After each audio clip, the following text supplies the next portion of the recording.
Les maladies allergiques de toute nature euh, constituent la quatrième maladie chronique à l'échelle mondiale selon l'OMS. Les maladies allergiques, en général, et l'asthme en fait partie, sont en augmentation perpétuelle durant les 20 à 30 dernières années, et les projections prévoient une poursuite de cette courbe ascendante pour les 20 années à venir.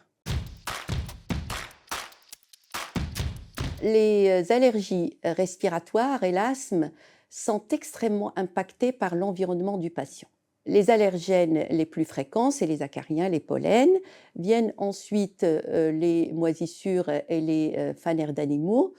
Donc le patient, ce qu'il peut faire, c'est agir sur son domicile. Il faut aérer son domicile au moins 15 minutes par jour et davantage si on fait la cuisine, si on fait le ménage ou une activité de bricolage. Il faut avoir une ventilation efficace et bien entretenue pour lutter contre l'humidité qui ne doit pas dépasser 60%. Éviter de sécher le linge à l'intérieur, éviter ou limiter les plantes d'intérieur, faire son ménage régulièrement en utilisant un aspirateur efficace avec un filtre HEPA, donc haute efficacité pour les particules aériennes. Éviter de multiplier les produits ménagers, les parfums d'ambiance et les produits en spray. La chambre à coucher est une pièce très importante pour deux raisons.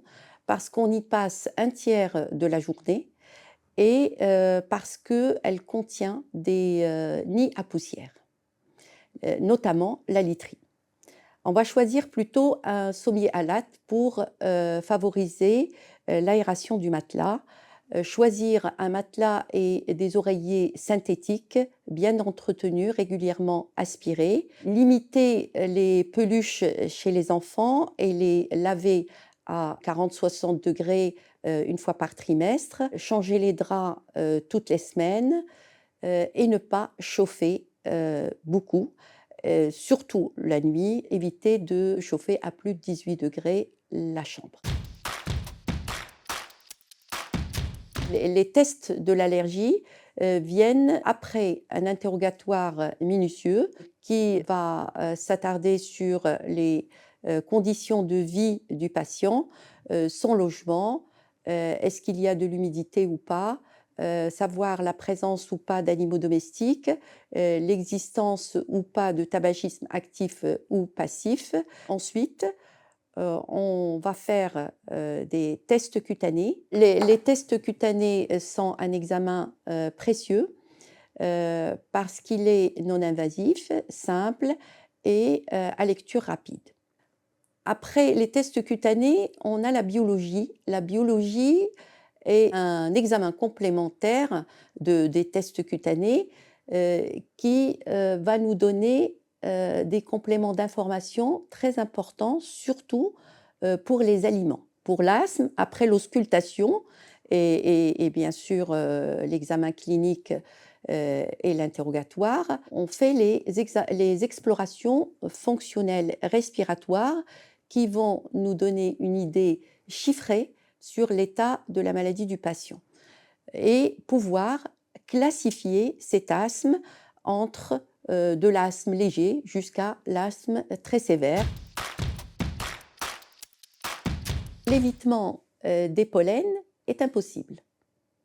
On peut donner des petits conseils aux patients. Celui qui me paraît le plus important est de lui déconseiller de faire de l'exercice physique en plein air pendant la saison pollinique quand on est allergique au pollen. On peut également suggérer aux patients de prendre une douche en fin de journée pour retirer les pollens qui restent accrochés aux cheveux notamment, éviter de sécher le linge dehors, mais toutes ces mesures ont une efficacité plutôt limitée parce que le pollen, il vient à nous quand même. Anticiper la saison pollinique en allant chez son médecin traitant pour prendre les médicaments nécessaires pour gérer les différentes crises qu'il peut avoir.